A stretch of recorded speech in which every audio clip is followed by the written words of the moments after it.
Good evening, everyone. Thank you so much for joining us and welcome to Oblong Online. I'm Susanna Hermans, co-owner of Oblong Books, independent booksellers in New York's Hudson Valley. Tonight, we are thrilled to host the launch event for Phoebe North's Strange Creatures. This event is part of our Hudson Valley YA Society series, an event series that celebrates the best in young adult. Our next YA virtual event will be on Friday, June 25th at 7 p.m. as we celebrate Pride Month with 5 amazing authors, Leah Johnson, Julie Murphy, Isaac Fitzsimons, Mason Deaver, and Emery Lee. Definitely RSVP for that via our crowdcast or at oblongbooks.com. But tonight we're here to celebrate Phoebe and Strange Creatures, their stunning new novel about a girl whose brother mysteriously disappears, the family and friends he leaves behind, and the stories, real and imagined, that they tell themselves to fill the empty space. Phoebe North is the critically acclaimed author of the novels Starglass and Starbreak. They were a Sustainable Arts Foundation finalist, and their short fiction and critical work has appeared in Analog, Flash Fiction, the YA Review Network, Umbrella Journal, and Strange Horizons, among others. Phoebe lives in our local Hudson Valley. Phoebe's joined in conversation by Shaun David Hutchinson, the author of The Past and Other Things That Should Stay Buried, The Apocalypse of Elena Mendoza, At the Edge of the Universe, and We Are the Ants.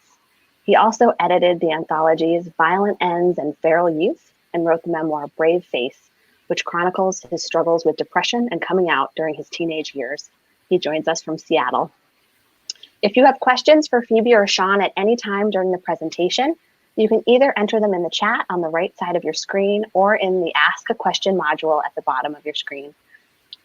For those of you who'd like to purchase a signed copy of Strange Creatures, which I hope is all of you, there is a Buy the Book button at the bottom of your screen. I'll also drop a link to order Shaun's books in the chat. Welcome, Phoebe and Shaun. I'm going to hand it over to you. Thank you so much. Susanna.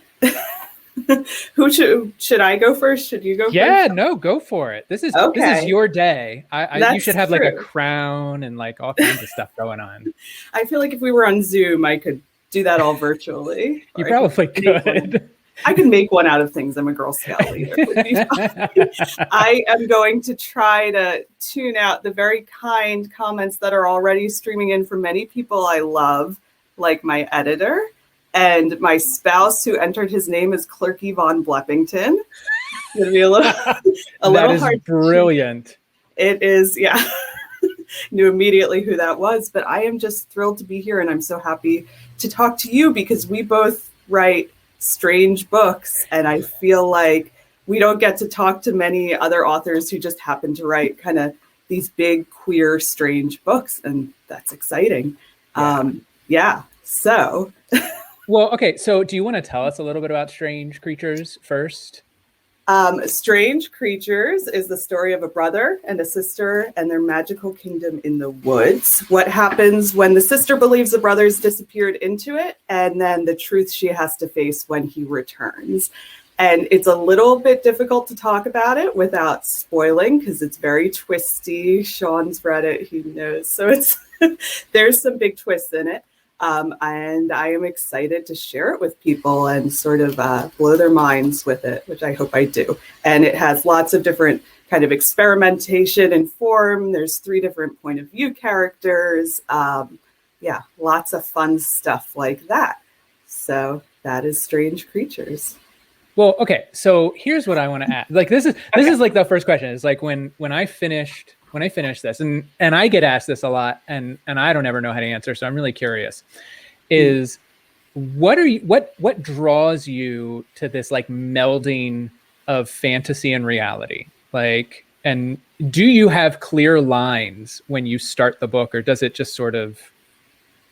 Yeah. I'm asking you the questions I can't answer, so... I think I can answer this. How do I answer this without spoiling? Because I feel like where those lines lie in this book, that's very much part of the journey. You discover what is fantasy and what's reality and where those lines are blurred. I was talking to another author about it, and she was like, this one element this is a magical thing that's happening, right? And I thought, I'm not going to answer that. I feel there's one magical thing that happens in the book, but I don't think I ever want to tell anyone what that really is. Smart. I want to keep that to myself and hear people's different theories about what's magic and what's real. Because this is a book about that line. And I always wanted it to be a book about that line. When I was a teenager and kind of too old for this, I had an imaginary kingdom in the woods. And so it kind of grew out of that sort of what possesses people to create fantasy kingdoms in the woods when they're 14 or 15 and other people are playing sports ball and things like that. But I mean, aren't we creating like fantasy castles like in books like as adults all the time now? Yeah, we are. Hopefully getting paid for it. Yes, of course. And I feel like I heard a quote ages and ages ago. This is probably when I was a teenager, that all 12-year-olds are writers, and the writers are the people who just continue writing after that age. And I feel like there's something really true about that. We are the people who continued to imagine way past the age when it was considered developmentally normal for whatever reason.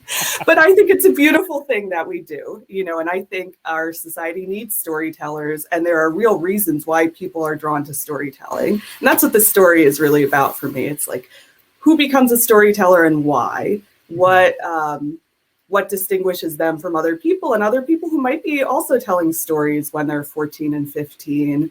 I definitely was part of a group of kids playing LARPing basically in the woods and doing D&D and things like that.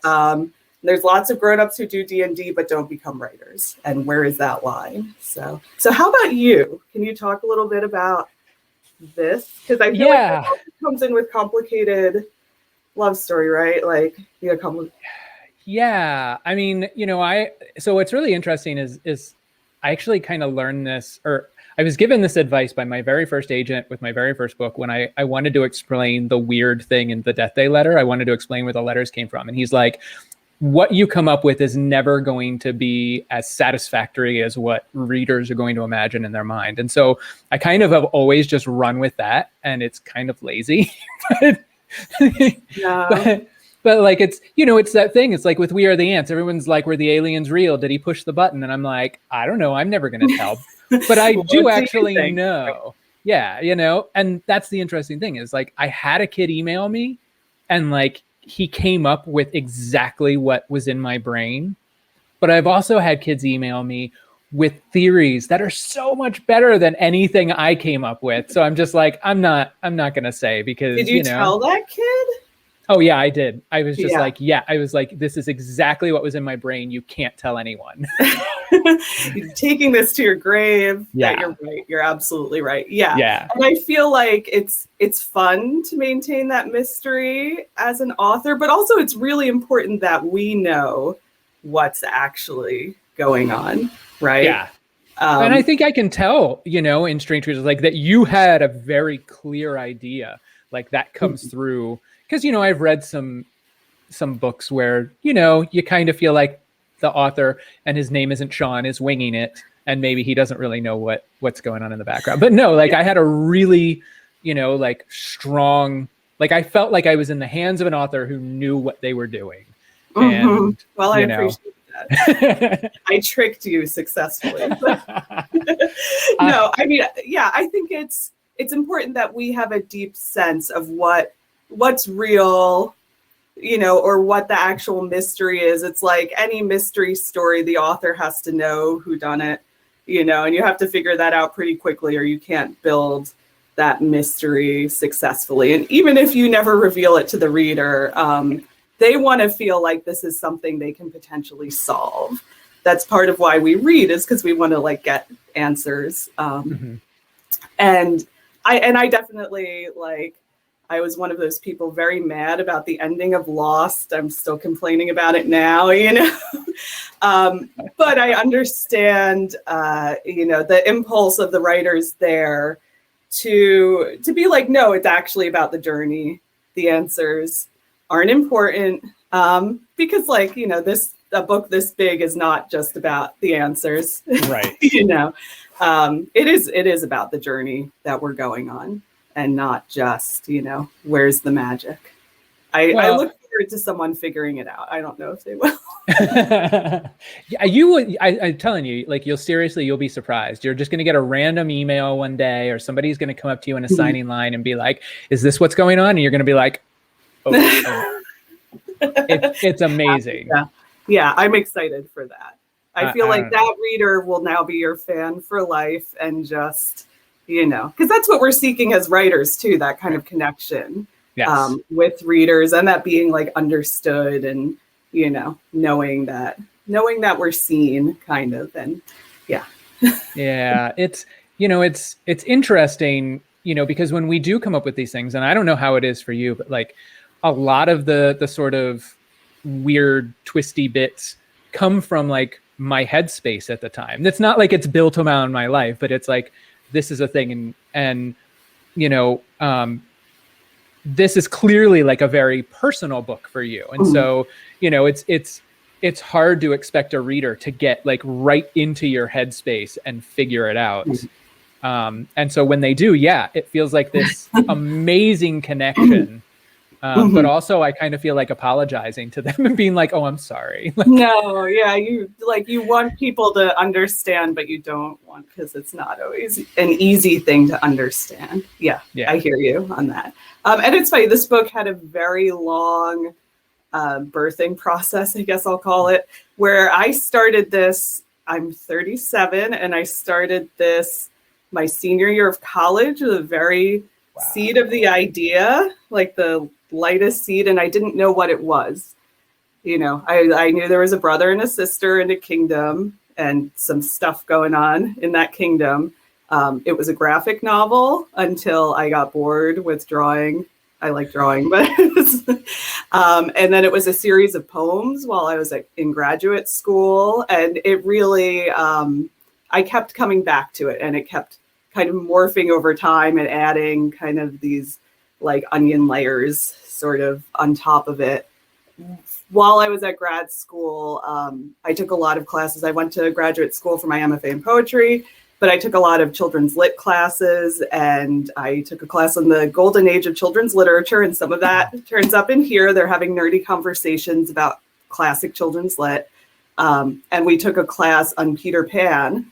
I've always liked Peter Pan, but I was like, wow, I haven't actively thought about how dark this story is ever. You take a lot of it for granted, and those layers ended up kind of becoming more and more integral to it. So it's cool to see how that connects with people or not, depending on what they've read and everything. I had during copy edits, my copy editor was like geeking out in the notes. Like, no, this fact is true about Alice in Wonderland, and this is true about, and like, it's fun. It's fun to kind of be able to seed things you really love into your books and have them there and present, and have those things stand out to them, because, we use those specific things as ways to talk about universal things. So.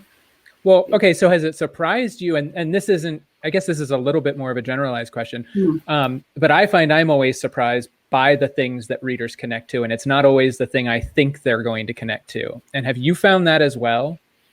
Yeah, I definitely think so. And I found that with my first two books too, Starglass and Starbreak, which I felt like also were deeply personal in sad ways. But then to have people like email me and be like, you clearly like lost a parent while young, and I've never read a book where like you could tell, like there's tons of books with dead parents, but where you can tell this is something someone's dealt with. And those are really, really touching letters to get. But also just, I was posting something about this online, and someone I had randomly friended on Facebook, a very nice person, messaged me, and it was, I posted something about it, about the Beach Boys, which is like kind of a motif in the book. And they messaged me. I did a grad school project an undergrad project on Brian Wilson's depression. And I dressed up as Brian Wilson, and they sent me this amazing movie they did dressed up as depressed Brian Wilson, and just having those kinds of things echo with people It makes the universe feel a little less lonely. You realize those things, that falling in love with music is universal and that kind of thing. So how about you? Have you been surprised? Yeah. I mean, I'm always kind of surprised when, actually, so like I've been surprised at how not connected to like Noah people are in The Past in A Complicated Love Story Set in Space, and I connected with Noah, not just because of our names. Yeah. A little bit of it. Like people just like really dislike him. And I have found that very surprising. Because I look at something and I'm like, like if you're thrown into this situation and you're not freaking out, then I don't know who you are. Like, and so that kind of surprised me a little bit. I mean, I don't want to say I don't care, but people they always react in ways that I think are unusual, and I kind of like that. I feel sad for Noah because I really related to Noah. I mean, he's one of my favorite characters, but like I'm not always a likable character either. I'm definitely not. We can't always be, but having also written those kinds of unlikable characters who are dealing with really tough situations, who personally I absolutely empathize with, even when they're not being nice, I recognize that when readers are frustrated with them, they're often frustrated with themselves and how they react in similar situations. And so that's like a relatable human emotion. Noah, stop being sad and stop streaming TV shows while you're repeating the same day over and over again, which is something that happens in A Complicated Love Story Set in Space. And I was like, wow, this is my pandemic experience, Well, it's so funny because I said that once. I said that on Twitter. I was like, I think a lot of people, like when they find a character that they don't like, if they, a character is unlikable, it's probably because it reflects something about themselves. And man, people really didn't like that. I was just like, well, you win some, you lose some. We don't always realize what we're reacting to either until later. And I think that's one of the exciting things about writing for teenagers is that their reactions tend to be very raw because they're very much in it, and I think about my reactions to characters when I was younger and how angry I got and stuff. And I wasn't being even very likable in that, like those strong reactions are part of being a teenager.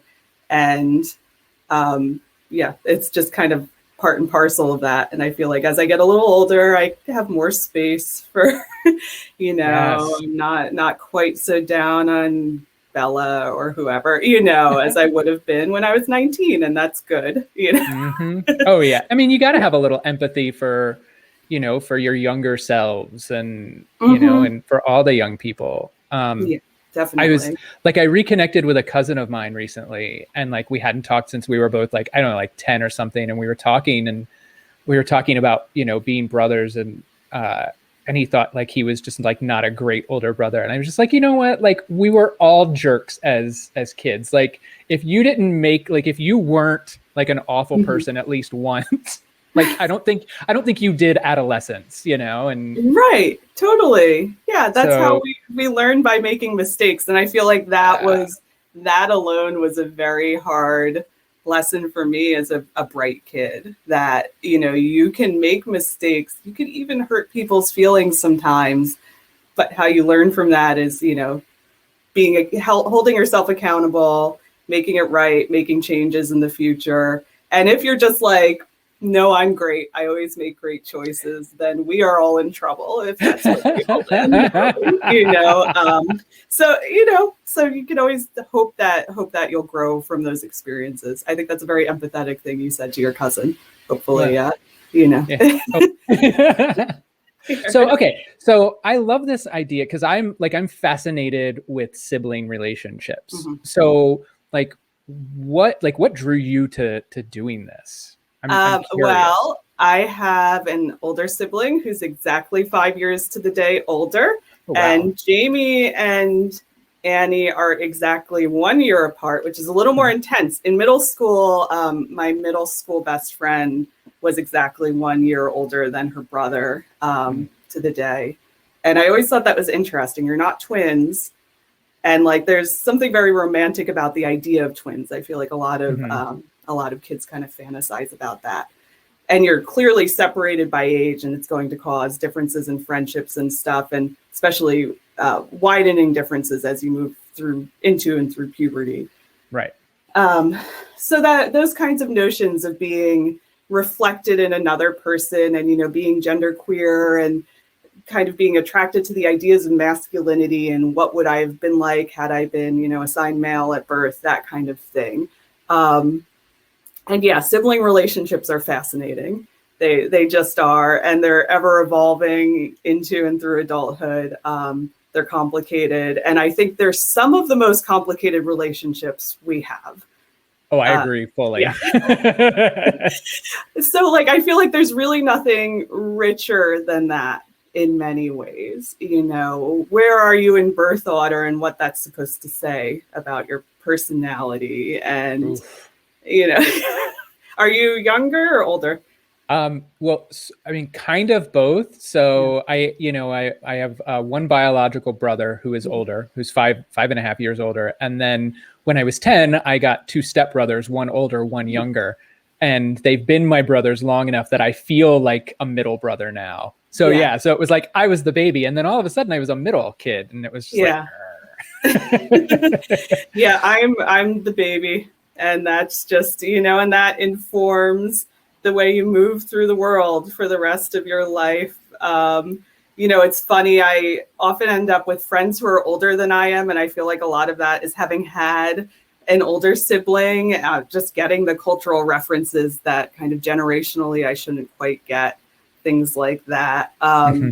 Yeah, it's just interesting. I feel like sibling relationships are really rich. There isn't a ton of YA that delves super deeply into it for whatever reason. I'm always on the lookout for it, but, you know, there are often siblings around, but not quite so focused on like what it means to be a sibling and what we kind of carry automatically by being one, because that's like the strongest narrative we're given in our life is often, you know, you're an only child, or you're the baby, or you're the oldest, or you're the middle child. Yes. So yeah. Have you read The Sky is Everywhere? I haven't. Jandy Nelson? That's got a really great sibling relationship. I need to read that one. Yeah. So I do have a question. Sure. Like kind of shifting gears a little bit is, and so we had talked before, and so I want to make sure that I don't like reference anything that people will be like, wait, what are y'all talking about? So if I repeat myself. So I'm curious where you kind of think about Strange Creatures and where it falls in like this nebulous genre that's not a genre of queer literature. In literature young adult. Specifically, that's hard. I know. You know, there are a lot of conversations right now about like queer joy versus queer pain. And this book's clearly closer, if we're going to make, you know, a binary, not even a binary, let's do like a scale. It's clearly closer to the queer pain narrative. That being said, yeah, I'm not sure where to place it. And it's a little confusing. Where would you put it? What do you think, Shaun? Well, so because it's interesting because, you know, like it is like, as we talk about, you know, like queer joy and queer pain and, you know, and the idea of queer things is this book felt queer to me. Without centering, I don't know, it's without it being about queerness. It was a very interesting, you know, sort of thing. It's not like there's no traditional, like this is a traditional queer story, you know, and yet it felt, you know, just very queer to me, where like, I don't know, even if like, it's so hard to describe. It feels like one of those kinds of books to me that has a place in queer literature, but that maybe it wouldn't be everybody's immediate first thought of, you know, like, oh, you're coming out, here you go. Right. It's not, well, is it a coming out story? It is. It isn't. There are like literal coming out scenes in it, which Annie's coming out scene was one of my favorite scenes to write. Very small spoilers, but she comes out to a girl she likes, and the girl, who is sort of more well-versed in the queer lingo, is like, how's that feel to have, said you're a lesbian, basically? And she's like, unnecessary. Because she's just that kind of person. And there definitely are those kinds of queer people who are like, it's obvious, this is just who I am. And these things that we hold sacred, supposedly, as queer people, don't universally apply. And they don't always. You have to come out. But it's not always the same story you get in every book. So yeah, that was fun to write. And it is in some ways a coming out story, but it's not about the character's journey to self-discovery. Right. It is in some ways, but not in the ways you would think. Yeah. Right. So I agree. It's not, it's definitely not the first book I would give to a kid who's just initially like, am I queer? What are my labels? Like, this isn't necessarily the book that's going to help them sort that out. But there are a lot of things to sort out in being queer, and being queer is a very complex thing. Yeah. Yeah. Well, the vibes it gives me, and I was trying to think of a good, because it is so hard to talk about like where queer literature falls, because now we're getting such this broad range. Mm-hmm. But the vibes remind me, I think, most of like E.K. Johnson's books, where even if you weren't specifically, like even if there weren't specifically coming out scenes and talks about queerness, it still felt like a queer book. Yeah, like these people are queer, and it's a very important part of their lives, and it impacts how they move through the world in every way. And I often feel like that is the queer experience, because it does, And one of the questions I had jotted down was something about like, let me look at what I wrote down. Queer life can be a little extra pain, extra joy, but it can be, I'm sure you've experienced this too. Yeah. And there are things that are easier to talk to other queer people about. And I primarily see this as a book dialoguing with queer kids and queer people in general. Straight people, you can read it too. It's fine. It won't. But you can read it as a treat. It'll be. Yeah, there's little things you won't get. That's okay. You can send me an email and we'll talk about it. But yeah, I do think queer life can be a little extra in ways. And that's sort of, I feel like a lot of the conversations about queer joy and queer pain are sort of about this kind of extra intensity you get in being an outlier in society. And to me, that's a lot of like what this book is fundamentally about. You get a little more, it complicates things a little bit. And that complication can be beautiful, like meeting and talking to other queer people and finding community, yay pride, it's amazing. And that is kind of the gift of queerness in a lot of ways. So yeah, I mean, it's a really interesting, I actually really don't like the dichotomy of like queer pain or queer joy, because for me, like queer joy has always been wrapped up in pain. Like it's never one or the other. It's always both all the time. Yeah. Right. I think we create like this false dichotomy, and I think that you merge the two well, and so, yeah, I mean, it's such an interesting thing. And I really liked what you were saying about us being extra. And not always in a, Ursula on our shirt way, which I love the shirt, by the way, but also in that way, Yeah. Well, I mean, it's just, you get this like extra layer on top of everything else, Yeah. Like I'm an artist and I'm also queer. Like, what does that do to my life in the suburbs? That kind of thing. It's like one of those glasses with the pieces that shift into place. And it's just like another little thing that I love that. I don't know. You're getting your eyes checked and they're asking which one looks better. And you're like, not queer yet. Keep going. It's better at 2. Yeah, absolutely.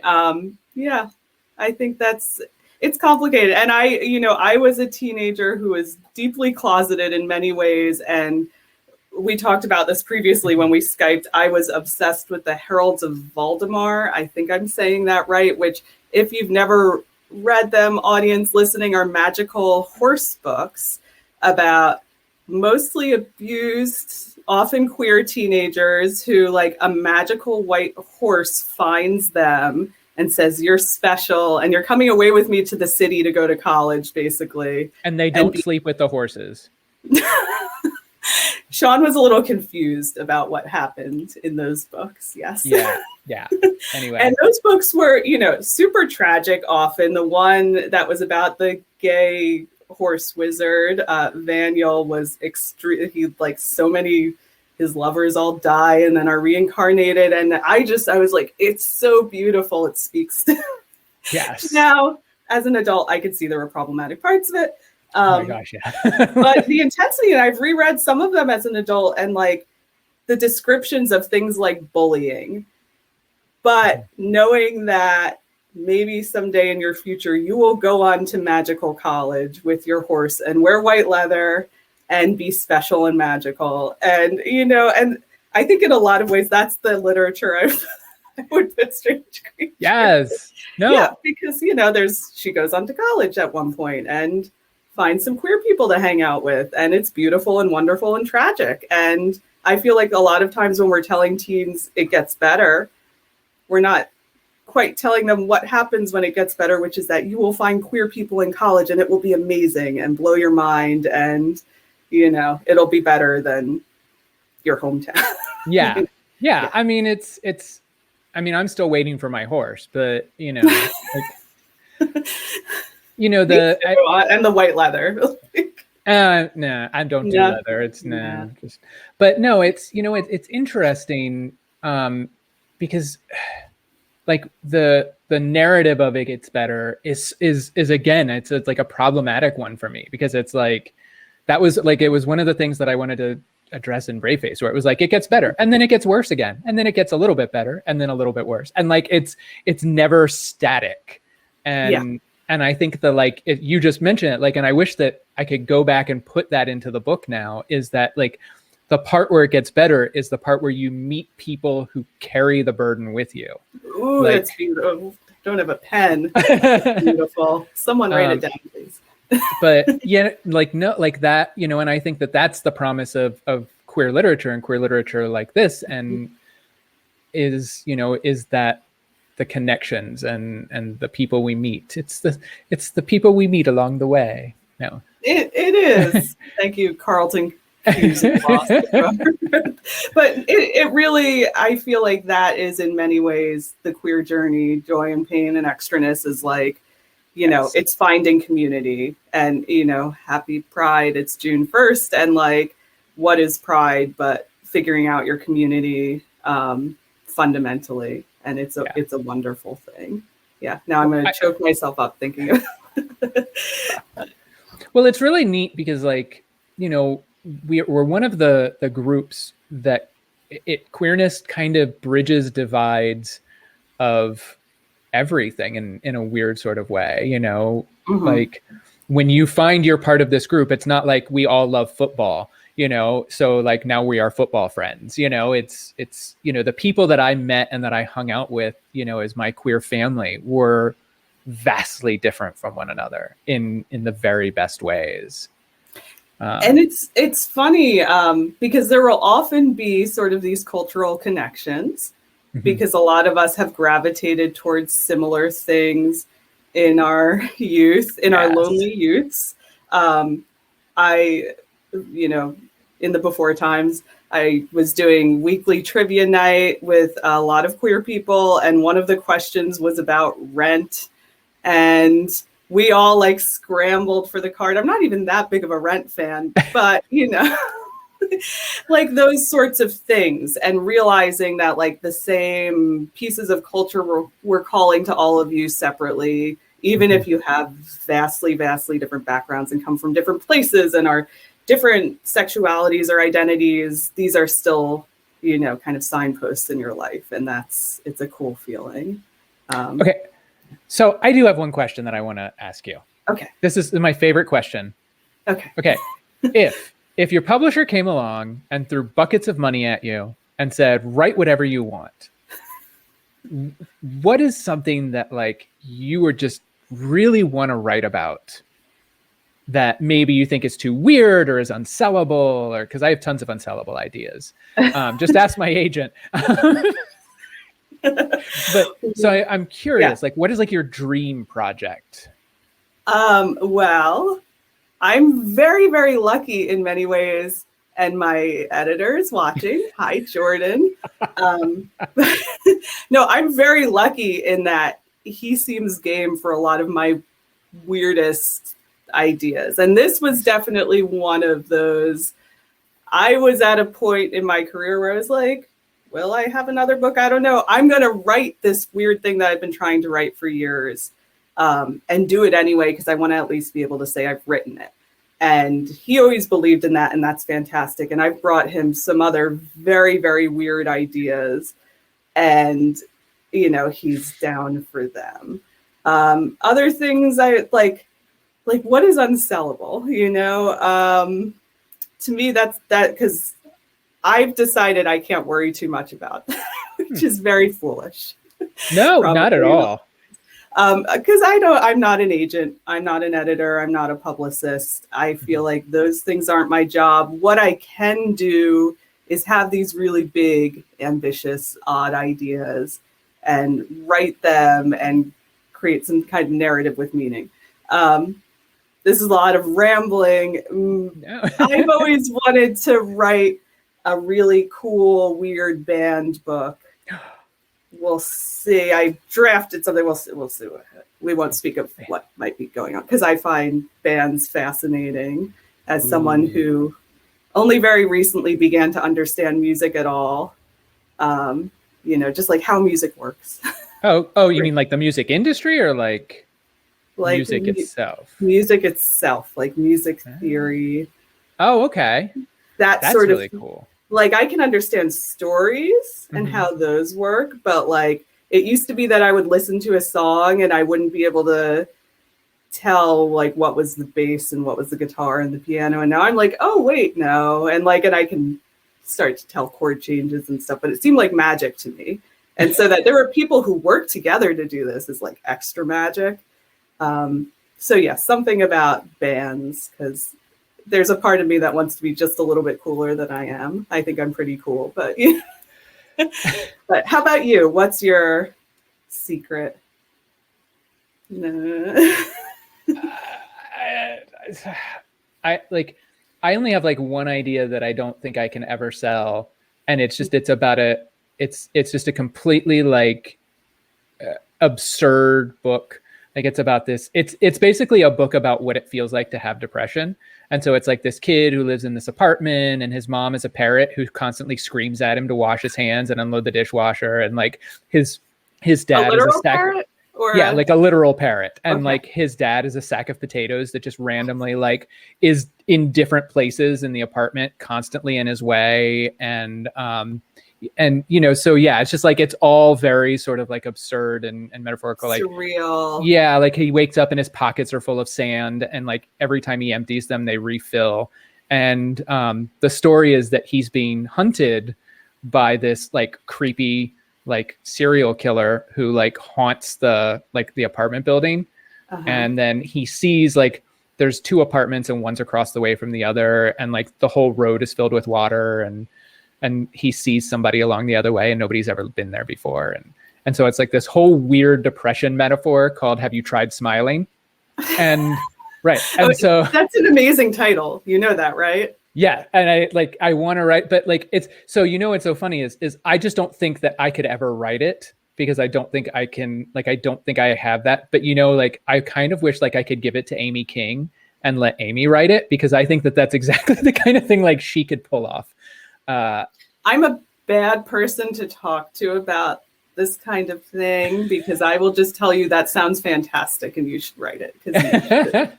I mean, really, like this book, when I was trying to like wrap my head around what I was writing. Eugene's comment. Sounds like a good opportunity for collaboration. See, there you go. It's got a really good title. That's a great title.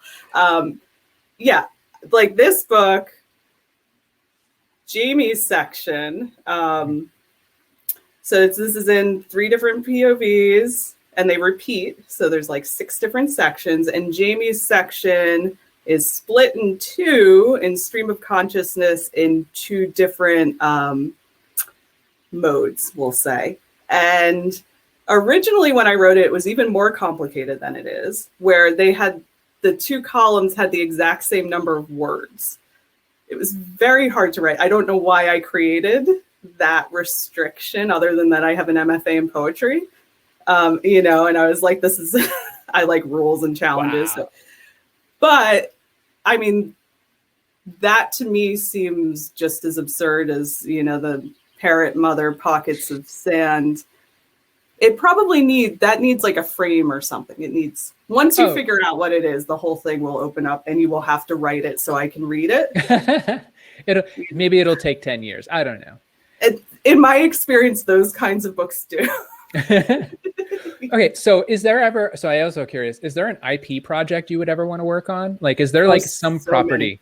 Many. Ooh, okay, so what would be your favorite? Steven Universe is very high on the list, which is like a newer one, but like, it's perfect. It's so good. But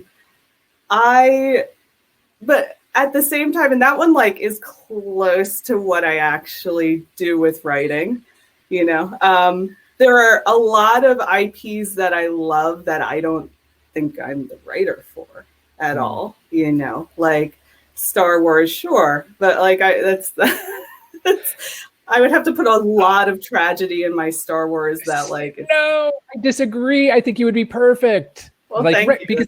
Because, because the interesting thing to me is like with opening up these expanded universes and all these things we're doing is that now they're opening up the opportunity to tell stories that fall outside of their normal sort of like little bubble. And so I would love to see you write like a Star Wars story about depression and grief and identity. And like a lot of mine, so I was definitely a heavy fanfic writer when I was younger, but like a lot of the things I'm super geeky about are either very old or very obscure or just like are never, like if Alien Nation ever comes back, like I have pictures of me wearing like a bathing cap in high school with spots drawn on it, and I taught myself the language. And there are some really amazing licensed novels that they continued the series with. Some very bad ones, but some amazing ones. But like that's probably not going to happen. You never know. It's such a great show. It is, and they keep saying they're going to revive it, and they don't. And I am sad forever about this. But who knows? That's a big one. Star Trek, a lot of different spacey things because I think aliens are cool and interesting. I think those are the big ones. Steven Universe is very high. It's high. I can see that. I can absolutely see that. Yeah. Like gender weird trauma and magic, like sparkly girl magic. How about you? Do you have a dream IP? I would actually really like to write a Pacific Rim novel. You would be great at that. Because I would absolutely write like a queer drifting pair. I mean, like the whole, because I like soulmates and psychic connections and stuff, and drift compatibility is like, it's fascinating to me. And yes. And but it would be enemies to lovers, like they hate each other. Of course. I mean, it would have to be. So. It has to, I mean, obviously. And then what a terrible, like, awkward breakup it would be in the middle of the book when I needed tension and or delicious. It would be really good. I'm 100% here for that. That sounds really great. We have a question on here. Yeah, and these are about your names. So what process do you use to come up with names for your characters? That is from my spouse, Clerky. I am boring about names, I guess. The like, I just always really liked the name Annie. And like James, I like those kinds of, often those classic names that just kind of stick in your head with the characters. With the earlier books, Starglass, the character Terra is named after the heroine from Final Fantasy VI. So that was fun. Nice. Yeah. There is actually something I think is pretty cool with in Strange Creatures, and I meant to tweet about this today, but I got distracted, which is that the main character's last name is never revealed. You should be able to guess it from context clues, and I need to like pin something to my Twitter that if someone comes to me and guesses it ever, I will like put their name in my next book, because you should be able to guess it. I like a mystery. Okay. Yeah, so that was fun. It was fun to put a mystery in there about their names. So. Yeah, names are, I don't know. Sometimes where'd you get Noah North from? Okay, well, I can't, because then it would give it away, like my reasoning for the names. Oh, yeah. But because, yeah, I mean, like DJ, well, I can't even say DJ's last name because, I mean, it's DJ Storm. So they're ridiculous names. Mm-hmm. But like, I like names like, I mean, I use Nameberry to like look for names, but then also like, I don't know if you do this. I do it a lot with secondary characters where like I'm writing and I'm drafting and I need a name real fast. And I don't want to like lose my attention by going to look for a name, because then I'll fall down a name rabbit hole. So I will just look and grab the name off of the nearest book and then forget to change it later. And then like all of my side characters are named after authors that I know.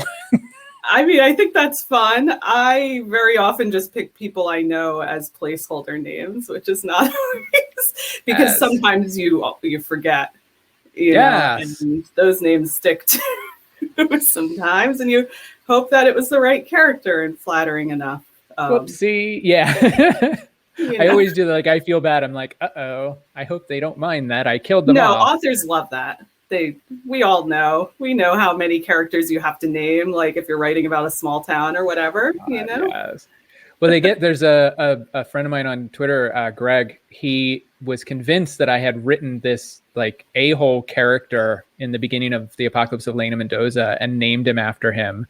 And I was like, no, I named him after a friend of my ex that I couldn't stand because he was a jerk. And so now I've put that out into the universe. So it's okay. Never see. But I really like, do you get like really geeky with names sometimes? Because like sometimes, like especially if it's like years and stuff like that, I'll go and I'll start looking up like census data to find out like, you know, who, like what people were naming their kids, and like you can act, and sometimes it's hard to search. So you can like, but you can get really granular and like find out like what people were naming their kids in certain areas based on tons of different, you know, like data. And that's really... I've had a few historical fiction things floating around at various times, and that is a really fun distraction. Yeah, distraction. You just put it right. Like, that's how we avoid work, right? But you have to, I'm one of those people, like some people can just, you know, bracket and say like, you know, whatever in there. I can't. I need a name. Mm-hmm. This might be my excuse for letting myself go down that rabbit hole, but I need a name to be able to write a scene. So therefore you have to figure out what names were being used in Poughkeepsie, New York in 1977. You know, it's important because the wrong name will stand out. Yeah, pretty badly. So somebody asked, as Julie asked, how do you keep track of complicated storylines? I'm curious, what do you use? Do you use anything?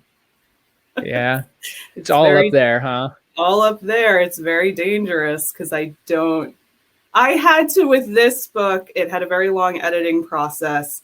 Mm-hmm. It wasn't so much storylines, but like when things were taking place within the timeline, and I downloaded some timeline software at some point, and I had to like pinpoint precisely when it was taking place. Mm-hmm. I believe most of the story is actually in 2012. It doesn't make a difference, you know. Did with some things like TV references. Right. But yeah, no, I am a pantser, as they say in the industry. I fly by the seat of my pants, and I do not. And sometimes there are continuity errors. The review copies of Starglass, the book focuses on people stealing a book. And at one point, the main character has the book and then steals it again in the review copies. And someone pointed it out to me, and I was like, oh no, yeah, no one caught that. So we're able to fix that, luckily. Yeah. How about you? Do you plot? Oh no. And I because I think you've mentioned ADD, and I think we've talked about this before, is I am a very I sort of just if I have an idea that I'm like, oh, I want to do that later, I'll stick it on a Post-it note somewhere and just be like, I'll never remember that. And then I lose the Post-it note. But I actually find that I don't really care about plot. I'm more interested in the emotional journey of it. And so that to me is organic. And so then I'll worry about plot later. But I feel like one of the interesting things about ADD is that it helps make connections between things that most people wouldn't make connections between. And I feel, for me anyway, outlining sort of ends the possibility of making those connections. Yes. So, well, when you mentioned earlier, mystery, oh, you've got to know who the mystery thing is later. The mystery at the end of A Complicated Love Story, changed. Right at the end of the book, because I was like, oh no, this is going to be even better. And I just changed it. And, and so no, I really didn't know what was happening until the end. I usually I know vaguely how the book ends. And I have an opening, I have a voice, and that voice and maybe a couple scenes, and that voice will carry me through the scene, sometimes more than one voice, but it's very much a discovery process, and sometimes the ending changes too. I was working on a book recently where a character, all of a sudden, over 100,000 words in, it was very obvious that this character had a brain tumor, and I hadn't realized it. And so I needed to, work that in, and also make, but it made the whole thing come together. The problem with outlining for me is that, I will stick to the outline, and it kills all the feelings, and also makes me not want to write the book. Sometimes you have to, in publishing, write an outline, and I'll write it and then not look at it again. But there was a TikTok video recently that was something like, do you ever get enough praise for an idea at the beginning that you're just done with it and you never finish whatever project it is? And I was like, yes, absolutely. It's dangerous. If someone's too excited about something, then I'm like, I'm good. It's just like having a book out, I was going to say. Yeah. Got to I generally try not to talk about ideas until I've gotten them someplace, because for me, they're like sandcastles, and they will just I realized I was trying to explain, I finished a draft of a book. And I was still trying to explain the plot to someone. And even though I feel like it's the best thing I've written in a really long time, trying to explain it, I was like, this sounds absurd. It sounds ridiculous, but just trust me. It's not it's better than it sounds. And so when it's not a really good idea, it's it just crumbles. I also, my editor said this to me once when I brought him a very complicated idea that I thought was middle grade that probably wasn't. It was very, very complicated. And he said, oh, you like things to be challenging, don't you? And I said, yes. Why would I write a book that's not? I like things to feel like a puzzle that you're teasing apart while you're writing it. It keeps me in it and keeps me writing, because middles are really boring to write if you don't have something to sink your teeth into. You're just let's just add this thing that's going to make everything worse.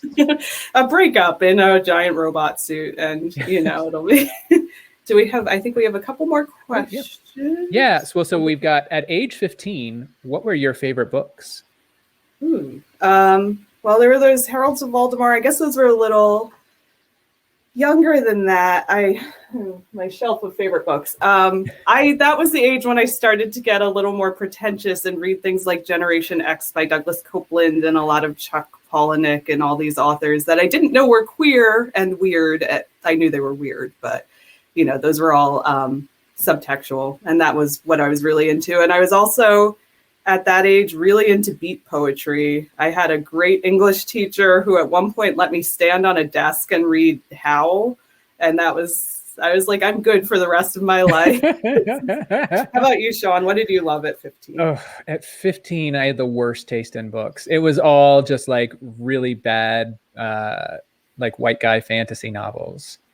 But I mean, there wasn't a lot of non-white guy fantasy novels at the time.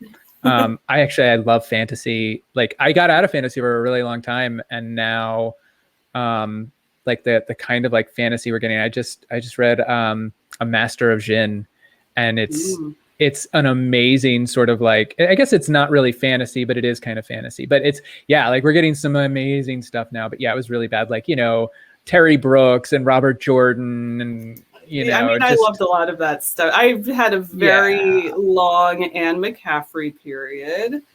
I was more on the sci-fi side because I was very pretentious, and I thought that was, that's where well, I'm glad they didn't ask 16, because that was when I began my 2-year slide into reading Ayn Rand.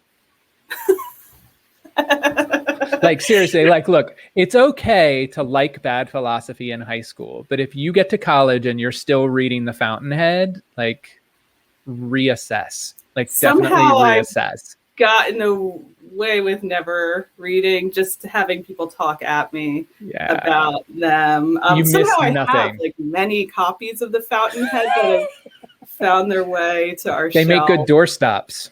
They do. But I mean, I feel like all the sci-fi and fantasy things I read that are about, magical creatures choosing you and you being special. I mean, that's her anyway, is it? Like it's Oh my, there's a doctoral thesis in this. There is, yeah.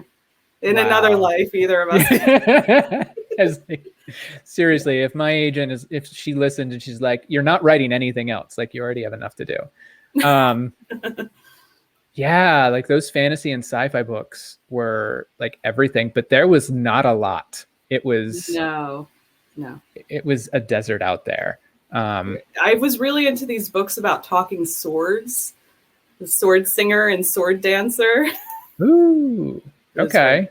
Those were my jam for a while. Anything like magical, talking, soulmatey, like I'm good. That's all I wanted. Well, have you ever considered like writing like just straight up fantasy? I've tried. They turn into my books, so that's fine. Like Starglass, I thought I was just writing a space opera. It's not. It's a literary coming of age novel set on a spaceship. But like that's how that always works, isn't it? Right? Like, because I tried to write a fantasy once, and my agent was just like, "Don't, no, like this is you're not good at this." No, she was much nicer than that. But it's yeah, like I wanted to write like a space opera, and I ended up with a complicated love story set in space. It is a space opera, but it's not. It's very different. No. Yeah. What is a space opera? I could go really down that rabbit hole. But yeah, no, I think I have definitely tried, and it was fun in Strange Creatures, like the epiprologues. It opens with an epilogue and ends with a prologue, and those are just straight up fantasy novels. Those were so much fun to write. It's just like, I'm gonna try know exactly how these are written. I had to cut them down a bit because the epilogue starts out with basically like the character's grocery list of things she's eating, and like she's an old woman in this little hut and she's eating all these like eggs and stuff, and it was much longer and more lavishly described because I always loved those food scenes in fantasy, but sometimes you have to let the joke go a little bit because yeah, that always hurts when you put something in and this is your thing and your editor's just like I don't even know if the whole thing needed to be a little shorter, but it was a funny joke to me I made lots of funny jokes to myself. The book is 530 pages long.